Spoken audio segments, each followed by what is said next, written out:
8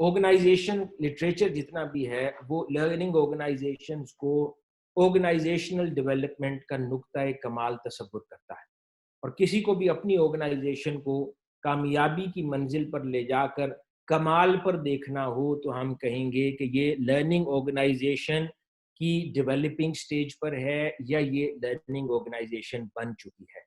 دونوں صورتوں میں لرننگ آرگنائزیشن کسی بھی کامیاب آرگنائزیشن کی منزل ہوا کرتی ہے۔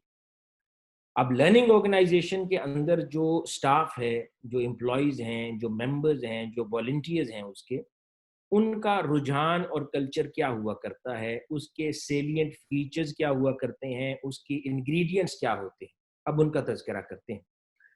لرننگ آرگنائزیشنز کے اندر عموماً 5 انگریڈینٹس اہم اور سیلینٹ فیچرز ہوتے ہیں جو کسی بھی آرگنائزیشن کو لرننگ آرگنائزیشن کا درجہ دیتے ہیں۔ اس میں سے جو سب سے پہلی شے جو اس کے اندر as a salient feature exist کرتی ہے وہ ہے پرسنل ماسٹری۔ میں ریپیٹ کرتا ہوں word personal mastery. It is a process of living and working purposefully towards a vision in alignment with one's values and in a state of constant learning about oneself and the reality in which one exists. Personal mastery and self-leadership can be considered synonymous.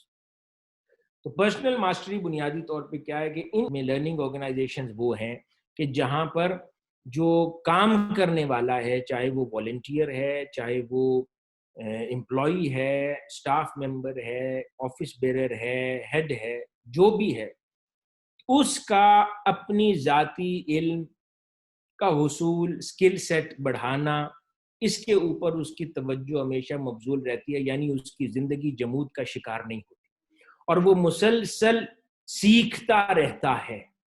یعنی learning organization اگر organization learning ہے تو وہ شخص اپنی ذات میں بھی ہمیشہ وہ سیکھتا رہتا ہے، پرسنل ماسٹری، اور پھر جو کام اسے نہیں آتا وہ سیکھ کر اس پر بھی گرپ حاصل کر لیتا ہے اور وہ محنت کرتا چلا جاتا ہے، اور پھر اس کی زندگی جو ہے وہ بنیادی طور پر ایک مقصد کے ساتھ وابستہ ہوتی ہے۔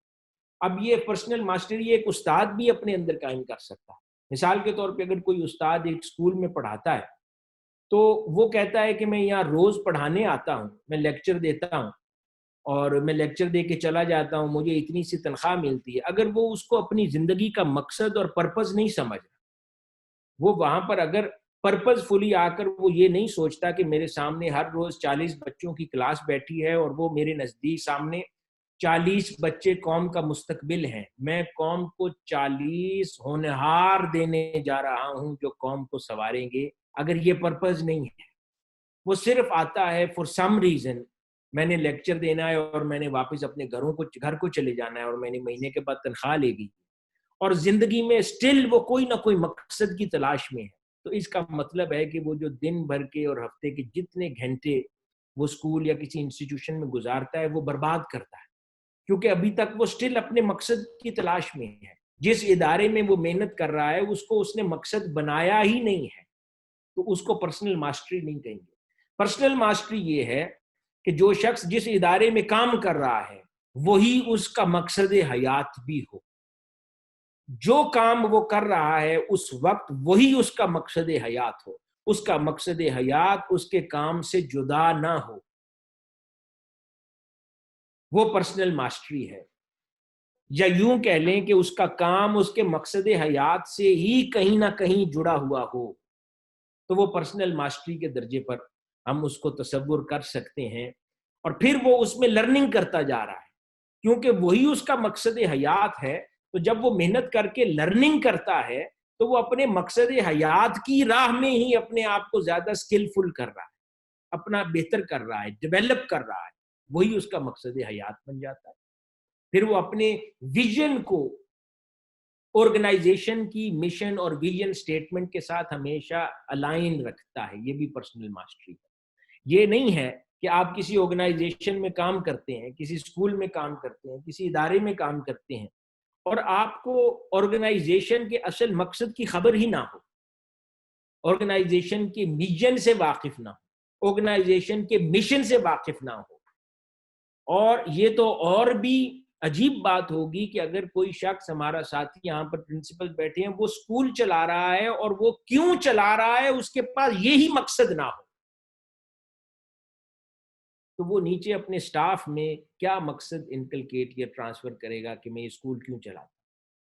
اگر اس کے اوپر واضح ہے مشن کہ میں اس اسکول کی بنیاد اس لیے رکھ رہا ہوں کہ 50 سال بعد اس علاقے کے جتنے ذہین لوگ ملک پاکستان کی خدمت کر رہے ہوں وہ اس ادارے کے پیدا کرتا ہوں، اچھے اخلاق کے ساتھ، اچھے اطوار کے ساتھ، اچھی تعلیم کے ساتھ، ملک و قوم کی خدمت کرنے میں جس بڑے شخص کا نام آئے اس کی بیک گراؤنڈ میں اس ادارے کا نام نکلے۔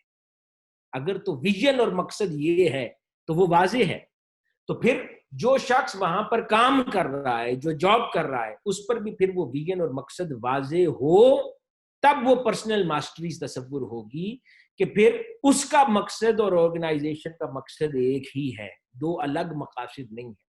اگر امپلائیز اور مینجمنٹ ایک مقصد پر نہ ہو تو وہ بھی لرننگ آرگنائزیشن تصور نہیں ہوتی۔ تو امپلائیز کا اور آرگنائزیشن مینجمنٹ کے مقاصد ایک ہونے چاہیے۔ یہ عین ممکن ہے کہ ساروں کے نہ ہوں، لیکن موسٹ آف دا امپلائیز اپنے مقصد اور ویژن میں آرگنائزیشن کے ساتھ ان لائن ہو چکے ہوں، تو پھر آرگنائزیشن لرننگ آرگنائزیشن بننے کا وہ عظیم مقصد اچیو کرنے کے قابل ہو جاتی ہے۔ دوسرا اہم نقطہ یا سیلینٹ فیچر لرننگ آرگنائزیشن کا وہ مینٹل ماڈلز ہے۔ اب یہ بڑا اہم ٹرمینالوجی ہے، مینٹل ماڈلز۔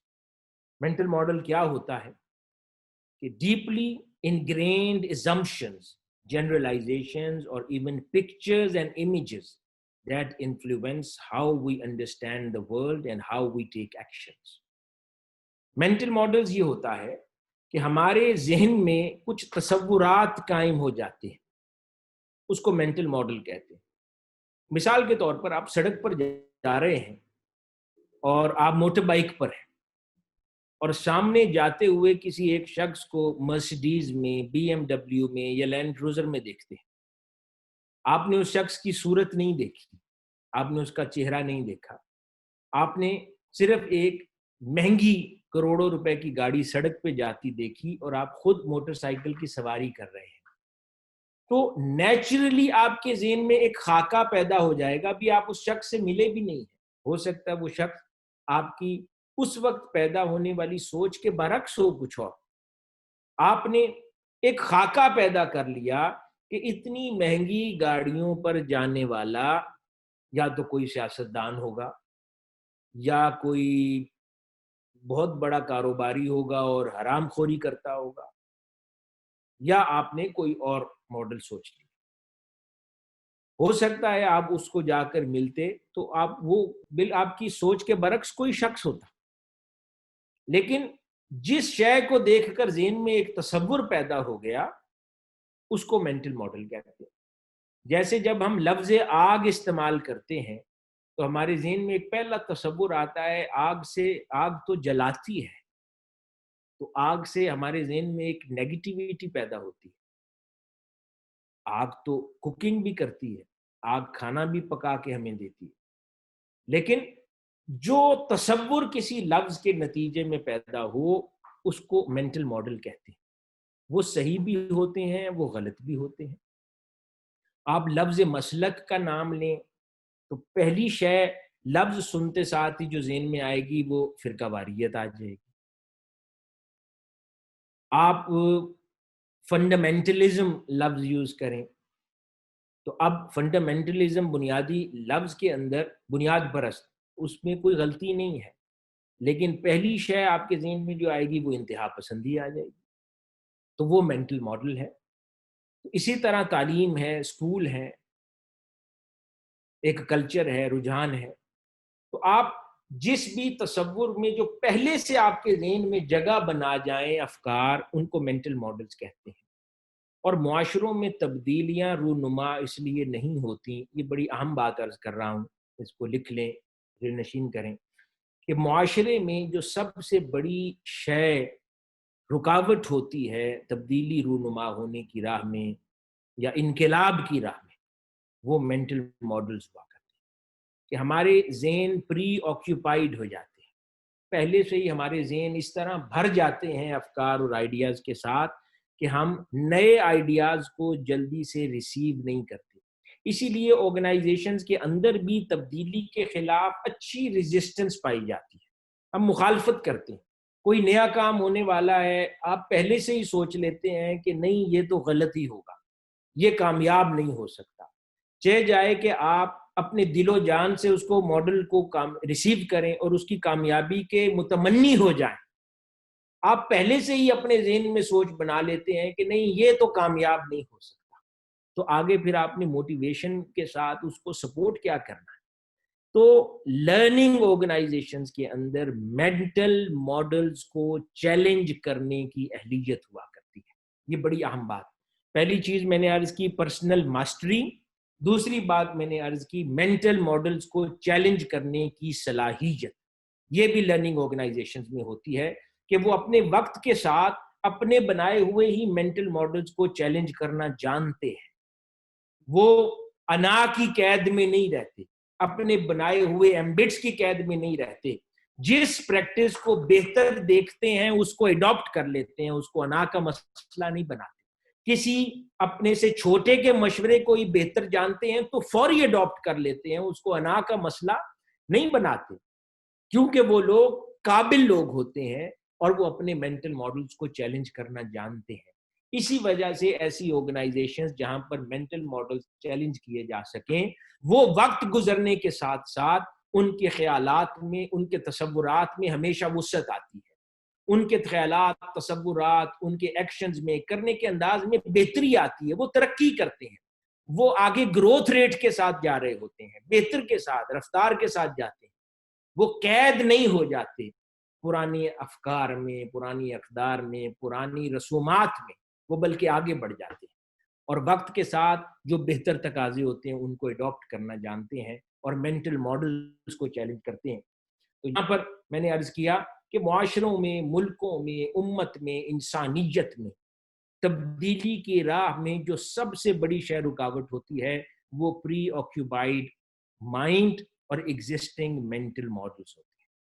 تو انہی کو چیلنج کرنا ان آرگنائزیشنز کا خاصہ ہوا کرتا ہے. یعنی وہ ہمیشہ سے ایک انداز سے مسئلے کو حل نہیں کرتے. اگر مسئلہ حل نہیں ہو رہا تو وہ 10 الگ انداز سے سوچیں گے اور 10 الگ طریقوں سے نئی چیزوں کو اڈاپٹ کر کے سلوشن ڈھونڈنے کی کوشش کرتے ہیں. اس کے بعد جو لرننگ آرگنائزیشنز ہوتی ہیں ان کا ایک اور خاصہ ہے building a shared vision. Shared vision is a powerful motivator. A leader's view does not necessarily become shared by those below him.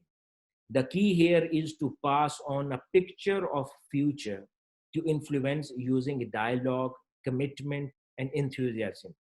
Rather than to try to dictate, storytelling is one possible tool that can be used here. Bill shared یہ بہت ضروری ہے. اداروں کے اندر، schools میں، colleges میں، universities میں، دیگر ادارہ جات کے اندر ایک سب سے بڑا مسئلہ جو مینجمنٹ اور سٹاف اور اسٹوڈنٹس کے درمیان رہتا ہے کہ ویژن کمیونیکیٹ نہیں ہوتا کہ ادارے کا مقصد کیا ہے. ہم بٹس اینڈ پیسز میں چیزوں کو ریلے کرتے ہیں، کمیونیکیٹ کرتے ہیں، اصل ویژن نہیں. اگر تو ٹاپ سیٹ پر بیٹھا ہوا آفس بیئرر اور گیٹ پہ کھڑا سیکیورٹی سٹاف وہ دونوں جانتے ہوں کہ اس ادارے کا مقصد کیا ہے وجود میں آنے کا، تو پھر آپ کہیں گے کہ ہاں کہ ہم کیا چاہتے ہیں اور ہم کیوں چاہتے ہیں. اگر اس میں کمی بیشی پائی جاتی ہو تو پھر آرگنائزیشنز کو اس پہ محنت کرنے کی ضرورت ہے تاکہ سٹاف ایک ویژن پر، ایک پیج پر جمع ہو جائے. یہ نہیں کہ فلاں شخص کا کیا تعلق ہے، وہ کیوں جانے، وہ تو سیکیورٹی گیٹ کے اوپر کرنا اس کا کام ہے. اس کا کام تو نہیں ہے ویژن جانے، اس کا کام ہے. کیونکہ اگر وہ پیرنٹس صبح بچے چھوڑنے لاتے ہیں اور اس کو پتا ہو اس گیٹ پہ کھڑے سیکیورٹی گارڈ کو کہ ادارے کا مقصد اور ویژن یہ ہے اور ہمارے لیے اس ویژن کی تکمیل کے لیے ہر ایک بچہ اور ہر ایک پیرنٹ بھی قیمتی ہے، تو اس گیٹ پہ کھڑا اچھے اخلاق کے ساتھ بات کرے گا. وہ ایک شخص بھی وہاں سے ناراض نہیں کرے گا، کیونکہ اسے پتا ہے کہ کوئی ایک شخص کا ناراض ہونا بھی آرگنائزیشن کے اصل آبجیکٹیوز کی راہ میں رکاوٹ بن سکتا ہے۔ اب وہ ویژن کیونکہ شیئرڈ ہو گیا تو اوپر سے لے کے نیچے تک ہر شخص فعال ہوگا اور وہ اس میں اپنا کردار ادا کرے گا جو بھی رول وہ انجام دے رہا ہے۔ اگر وہ شیئرڈ ویژن نہیں ہوگا، ایک پیج پر اوپر سے نیچے تک نہیں ہوں گے تو نتائج ایک سے نہیں ہوں گے۔ تو اس کا حل کیا ہے؟ اس کا ہر سٹوری ٹیلنگ ہے، کمیونیکیشن ہے کہ ادارے میں، اسی لیے تو ٹریننگز کروائی جاتی، اسی لیے اس ٹریننگ کا انعقاد کیا گیا کہ ہم اپنے ویژن اور مقصد کو بھی اچیو کر سکیں، شیئر کر سکیں، کہ منہاج ایجوکیشن سوسائٹی ہو، لورل ہوم سکولز ہو، ہمارا مقصد کیا ہے، ہم چاہتے کیا ہے۔ ہم اس پورے ملک کے اندر ایک انسانیت پر مبنی، اچھے اخلاق والی، اہلیت والی پاکستانی کیپیبل لیڈرشپ اور فیوچر جنریشن پیدا کرنا چاہتے ہیں کہ جو پاکستان کو ان مشکل ادوار اور حالات سے نکال کر اس کو ان عظمتوں تک لے جائے جس کا پاکستان حقدار ہے، اور اپنے والدین کے لیے بھی اونچا نام پیدا کرے، اپنے ادارے کے لیے بھی، ملک پاکستان کے لیے بھی، امت مسلمہ کے لیے۔ اس کے لیے پھر اچھے اخلاق بھی ضروری ہیں، تعلیم کے اندر کمال بھی ضروری ہے، ایجوکیشن بھی ضروری ہے، کامیابیاں بھی ضروری ہے، ماڈرن سائنسز بھی ضروری ہے، دین کی تعلیم بھی ضروری ہے، یہ سارے امور ضروری ہے۔ تو یہ ایک ویژن جنریٹ کرتے ہیں پورا۔ تو اس پر ٹریننگز اس لیے کروائی جاتی ہیں اور سٹاف کے ساتھ میکسیمم انٹریکشن اس لیے ضروری ہے تاکہ ٹاپ ٹو باٹم ہر شخص کو ادارے کا آبجیکٹو اور ویژن واضح ہو جائے۔ تو لرننگ آرگنائزیشن کا ایک یہ خاصہ ہوتا ہے کہ وہاں پر ویژن شیئرڈ ہوتا ہے، اور اس کے بعد ٹیم لرننگ، یہ پانچواں اہم نقطہ ہے کہ the state where team members think together to achieve common goals, it builds on shared vision, adding the element of collaboration۔ وہاں پر اچھی ٹیم بلڈنگ ہوتی ہے کیونکہ ویژن اب کامن ہے، شیئرڈ ہے، مشاورت ہے، کولیبوریشن ہے، تو ٹیم ورک خوبصورت ہوتا ہے۔ تو پھر وہ جس کام میں بھی وہ ادارہ ہاتھ ڈالتا ہے اس میں وہ کامیابیاں ہی کامیابیاں دیتا ہے۔ تو یہ لرننگ آرگنائزیشن کی خصوصیات اور خاصہ ہوا کرتا ہے، اور الحمدللہ ان ڈیفینیشنز اور تعریفات کی روشنی میں اگر ہم دیکھیں تو منہاج القرآن انٹرنیشنل جو آرگنائزیشن جو شیخ الاسلام پروفیسر ڈاکٹر محمد طاہر القادری نے آپ نے بنائی ہے، جس کو ہم آگے مل کر لے کر چل رہے ہیں، یہ آرگنائزیشن اگر مکمل طور پر لرننگ آرگنائزیشن نہ بھی تصور ہو تو یہ اپنے افعال اور اپنے فیچرز کی بدولت ہم یہ کہہ سکتے ہیں کہ مور اور لیس لرننگ آرگنائزیشن کے پاتھ اور ٹریک پر ہی یہ آرگنائزیشن ہے، اور یہ بہر صورت منازل وقت کے ساتھ اچیو ہوتی ہیں۔ ہم چاہیں تو ہم اپنے سکولز کو، کالجز اور اداروں کو بھی لرننگ آرگنائزیشنز بنا سکتے ہیں۔ یہ میں نے عرض کیا کہ لرننگ آرگنائزیشن کیا ہوا کرتی ہے۔ اب آگے ہم چلتے ہیں اس گفتگو کے موضوع کے دوسرے حصے پر، اسپریچولی انفارمڈ مینجمنٹ۔ یہ کیا ہوتی ہے؟ یہ لرننگ آرگنائزیشن سے ہی قریب تر ہے۔ اب اس مینجمنٹ میں بھی ہم ایک استاد جو پڑھا رہا ہے، ایک پرنسپل جو اسکول کو رن کر رہا ہے، یا ایک اسکولز کی چین کا سربراہ ہو یا ہیڈ ہو کسی ایک ڈویژن کا، وہ سب پر ہی یہ اپلائی ہوتا ہے۔ اسپریچولی انفارمڈ مینجمنٹ ایک ایسا تصور ہے جو آج نان مسلمز اور ویسٹرن ورلڈ کے اندر بھی نہایت ہی پاپولر ہو گیا ہے۔ اب آج ویسٹرن لٹریچر اور اسٹڈیز یہ کہہ رہی ہیں کہ ایون وہ ملٹی نیشنلز، انٹرنیشنل گوروں کی، ویسٹرن کمیونٹی کی، یورپ کی، North American, Australian organisations, non Muslims کی بھی، وہ کہہ رہے ہیں کہ جو آرگنائزیشن اسپریچولی انفارمڈ مینجمنٹ کے ہاتھوں چل رہی ہیں ان آرگنائزیشنز نے لازوال ترقی کی ہے، اور جو آرگنائزیشن مٹیریلسٹک بینیفٹس کے لیے چل رہی تھیں وہ گریجولی اپنے وقت کے ساتھ اپنی شناخت اور قدر کھو دیتی۔ اب اسپریچولی انفارمڈ مینجمنٹ کو اردو میں ہم کیا کہیں گے؟ اس سے مراد ہے روحانی الذہن مینجمنٹ، یعنی روحانی الذہن منتظمین۔ اب وہ ایک اسکول میں بھی ہو سکتے ہیں، ایک انسٹیٹیوشنل چین کے ہیڈ آفس میں بھی ہو سکتے ہیں، پورے ادارے میں بھی ہو سکتے ہیں، والنٹیئرز میں بھی ہو سکتے ہیں، امپلائیز میں بھی ہو جاتے ہیں۔ یعنی روحانی الذہن مینجمنٹ کیسے ہوتی ہے؟ اب مینجمنٹ عموماً سورس آف موٹیویشنز کئی ہو سکتے ہیں۔ ایک سورس آف موٹیویشن کسی کے لیے اچھی تنخواہ ہے، ایک سورس آف موٹیویشن کسی کے لیے نیم فیم ہے، کسی کے لیے سورس آف موٹیویشن جو ہے وہ اچھا بڑا عہدہ ہے، کسی کے لیے سورس موٹیویشن پروٹوکول ہے، کسی کے لیے وہ 1000 موٹیویشنز کے سورسز ہوتے ہیں۔ عموماً موسٹلی ہمارے ہاں تنخواہ اور جو فائنینشیل مانیٹری بینیفٹس ہیں وہ ہوا کرتے ہیں سورس آف موٹیویشن۔ انٹرسٹنگلی یہ سارے سورسز آف موٹیویشن ورلڈلی ہیں، مٹیریلسٹک ہیں۔ ان سورسز کو جب موٹیویشن پوائنٹ بنا کر کوئی بھی شخص محنت کرے گا، یہ ضروری چیزیں ہیں، ان کا انکار نہیں ہے۔ اچھی تنخواہ، اعتماد، خود اعتمادی، confidence, job security, self respect, عہدہ، پروٹوکول، یہ ساری چیزیں ضرورت کی چیزیں ہیں جو دنیا میں انسان کو چاہیے ہوتی ہیں۔ لیکن اگر یہ اس کی زندگی کا آبجیکٹو ہوگا تو آپ اس شخص کو اسپرچولی انفارمڈ لیڈرشپ یا مینجمنٹ نہیں کہیں گے، کیونکہ اس کی موٹیویشن پوائنٹ مٹیریلسٹک ہے۔ کیونکہ جو کچھ بھی آپ کہہ لیں ہیں تو یہ چیزیں مٹیریلسٹک ورلڈ کی، لیکن اگر کسی کا سورس آف موٹیویشن، جیسے کہ قائد اعظم محمد علی جناح کو ہم دیکھتے ہیں، ان کا سورس آف موٹیویشن کیا تھا؟ ان کا سورس آف موٹیویشن پیسہ تھا؟ نہیں۔ ان کا سورس آف موٹیویشن عہدہ تھا؟ نہیں۔ ان کا سورس آف موٹیویشن کیا تھا؟ ان کا سورس آف موٹیویشن قوم تھی، ان کا سورس آف موٹیویشن آقا علیہ الصلوۃ والسلام کا امتی تھا۔ وہ ایک قوم کو پھلتا پھولتا دیکھنا چاہتے تھے، وہ ایک قوم کو بنتا سورتا دیکھنا چاہتے تھے، وہ مسلمانوں کی ایک ایسی ریاست دیکھنا چاہتے تھے جہاں پر آقا علیہ الصلوۃ والسلام کا امتی عزت اور احترام کے ساتھ جی سکے۔ وہ سورس آف موٹیویشن ان کا تھا۔ کوئی اور بڑی عظیم شخصیت ہو تو اس کا سورس آف موٹیویشن کیا ہوگا؟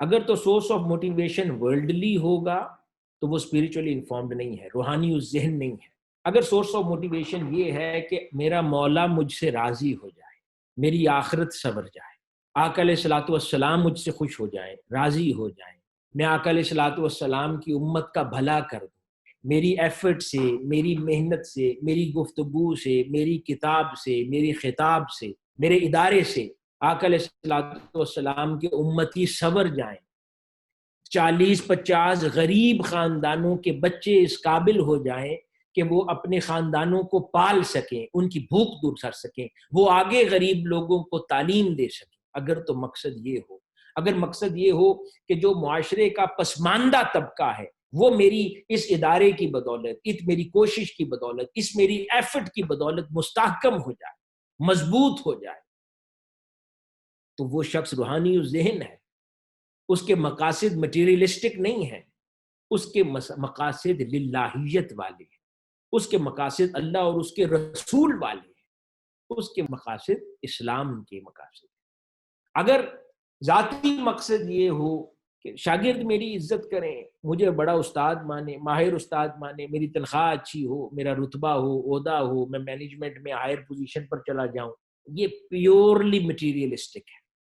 اس مینجمنٹ کو روحانی الذہن نہیں کہیں گے۔ روحانی الذہن مینجمنٹ چاہے استاد ہو، چاہے پرنسپل ہو، جس انداز میں وہ شخص ادارہ چلا رہا ہے، اگر اس کا مقصد انسانیت ہے وہ روحانی الذہن۔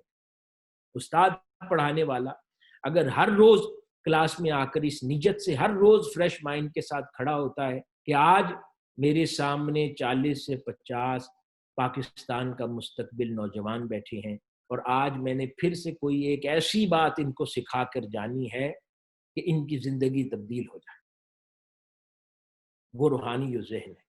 اس کی ہر لمحے اور ہر گفتگو کی صحبت سے اثر پیدا ہوگا کیونکہ وہ روحانی الذہن ہے۔ اور مٹیریلسٹک اپروچ کے ساتھ کوئی کرے گا تو ملک پاکستان میں 1000 ٹرینرز گھومتے ہیں، ٹرینرز کے سیشن، ٹریننگ کے سیشن سج جاتے ہیں، لیکن انسان نہیں مجھ میں سے پیدا ہوتا.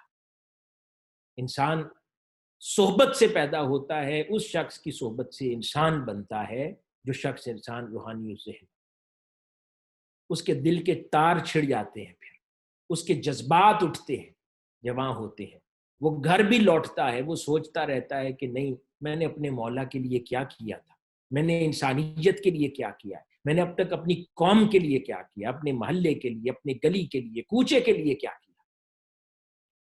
اگر پرنسپل ہے اور ہم سکول بناتے ہیں تو ہمارے ذہن میں واضح ہونا چاہیے مقصد کہ یہ ادارہ ہم کیوں بنا رہے ہیں اور اس کا بنیادی مقصد کیا ہے. اس کو روحانی ذہن، اسپرچولی انفارمڈ مینجمنٹ کہتے ہیں. ناظرین محترم، لارل ہوم اسکول سسٹم، اس کی پوری چین یہ ایک ویژن پر کام کر رہی ہے، اور میں چاہتا ہوں کہ ان تمام اداروں میں پڑھانے والے اساتذہ کرام اسی ویژن کے ساتھ جڑ جائیں. وہ ویژن ہے کہ اللہ اور اس کے رسول کی خاطر ایسی مستقبل کی جنریشن پیدا کرنا جو اسلام کی بھی صحیح نمائندہ ہو، پاکستان کی بھی صحیح نمائندہ ہو، اور انسانیت ان میں کوٹ کوٹ کر بھری ہو، اچھے اخلاق کی مالک ہو، پروفیشنل اہلیت کی مالک ہو. یعنی اچھے اخلاق کا مالک حسین اور عظیم ڈاکٹر ہو، انجینئر ہو، اچھا مسلمان انجینئر ہو، ڈاکٹر ہو، سائنٹسٹ ہو، لیکن اخلاق اس کے محمدی ہوں، سائنسدان بڑا ہو. اخلاق محمدی ہوں، ڈاکٹر بڑا ہو. اخلاق محمدی ہوں، پروفیسر بڑا ہو. یعنی پروفیشنلی سکسیسفل ہو اور اپنے اخلاق، کردار، افکار کے اندر سچا اور سچا. صرف فیس وصول کر کے، بچے کو پڑھا کے، سختیاں کر کے، پیرنٹ میٹنگز کر کے، واپس گھروں میں بچے کو بھیج کے وہ مقصد پورا نہیں. اس ویژن کے لیے لارل ہوم سکولز کی اور اس کے متعلقہ سکولز کی بنیاد رکھی گئی ہے. یہی وہ ویژن ہے جو اس کی سینئر لیڈرشپ سے لے کر نیچے تک ٹرانسفر ہوتا ہے اور ہونا چاہیے. اور یہی وہ ویژن ہے جو ہمارے سکولز میں، ہمارے اساتذہ میں، ہمارے پرنسپلز میں بھی انکلکیٹ ہونا چاہیے. یہ کچھ پیغامات تھے جو میں نے چاہا کہ آج آپ کی سیشن کے کنکلوژن پر میں آپ کے گوش گزار کروں، اور میں اللہ رب العزت کی بارگاہ میں دعا کرتا ہوں کہ جو باتیں ہم نے کی ہیں ان پر اللہ رب العزت ہمیں عمر بھر عمل پیرا رہنے کی توفیق عطا فرمائے، ہمیں روحانی و ذہن انسان بننے کی توفیق عطا فرمائے، اور اپنی آرگنائزیشنز کو لرننگ آرگنائزیشنز بنانے کی توفیق عطا فرمائے. آخر میں ایک بار پھر تمام مینجمنٹ کو دل کی عمیق اور عطا گہرائیوں سے اس شاندار ٹریننگ پروگرام کے انعقاد پر مبارکباد بھی پیش کرتا ہوں. اور ہمارے محترم ایم ڈی صاحب، محترم ڈاکٹر ساجد محمود صاحب، ہمارے ڈائریکٹر علی وقار قادری صاحب اور ان کی ساری ٹیم کو لاکھ بار مبارکباد ہو ایک شاندار ایکٹیویٹی کے انعقاد پر. اللہ پاک ہم سب کا حامی و ناصر ہو اور ہمارے حال پر لطف و کرم فرمائے.